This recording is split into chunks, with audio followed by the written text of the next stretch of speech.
শিরোনাম এবারে বিস্তারিত।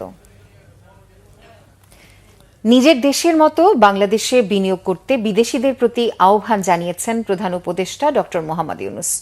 তিনি বলেন, বিনিয়োগের জন্য বাংলাদেশ এখন সবার জন্য উন্মুক্ত, বাড়তি খরচ ছাড়াই করা যাবে ব্যবসা। বিভিন্ন দেশের কয়েক হাজার বিনিয়োগকারী 4 দিনের ব্যবসা সম্মেলনে যোগ দিয়েছেন। রিপোর্ট করেছেন সিকান্দার রেমান।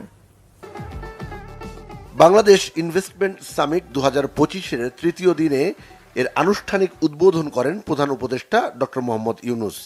রাজধানীর হোটেল ইন্টারকন্টিনেন্টালে আয়োজিত বাংলাদেশ বিনিয়োগ সম্মেলনে অংশ নিয়ে তিনি সামিটের উদ্বোধন করেন।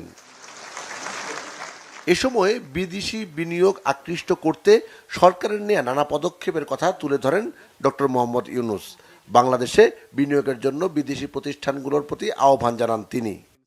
So if you want to make a business with a purpose, along with the business that we do, Bangladesh is the place. You will not know what your business will be like. Why the whole world is following you. Why suddenly you look back, how did it happen? Bangladesh makes it happen. তথ্য প্রযুক্তি ও উদ্ভাবনী চিন্তার মাধ্যমে তরুণ প্রজন্ম বাংলাদেশকে এগিয়ে নিয়ে যাবে উল্লেখ করে প্রধান উপদেষ্টা বলেন, তরুণদের চাকরি প্রার্থী না হয়ে উদ্যোক্তা হতে হবে। Zero unemployment. The young people get excited about it. Because you see, all of you are entrepreneurs, not job seekers. Think like an entrepreneur, make things happen. And Bangladesh is a place to see that. How suddenly people, we are known as farmers. We're a country of farmers, landless farmers. We didn't have any land, much land, little.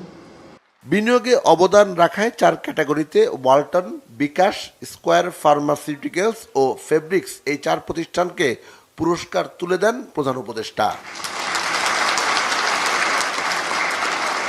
এছাড়া বিশেষ ক্যাটাগরিতে Korean export processing zone ও young one কর্পোরেশনের chairman কিহাক সাংকে সম্মানসূচক নাগরিকত্ব দেয়া হয়।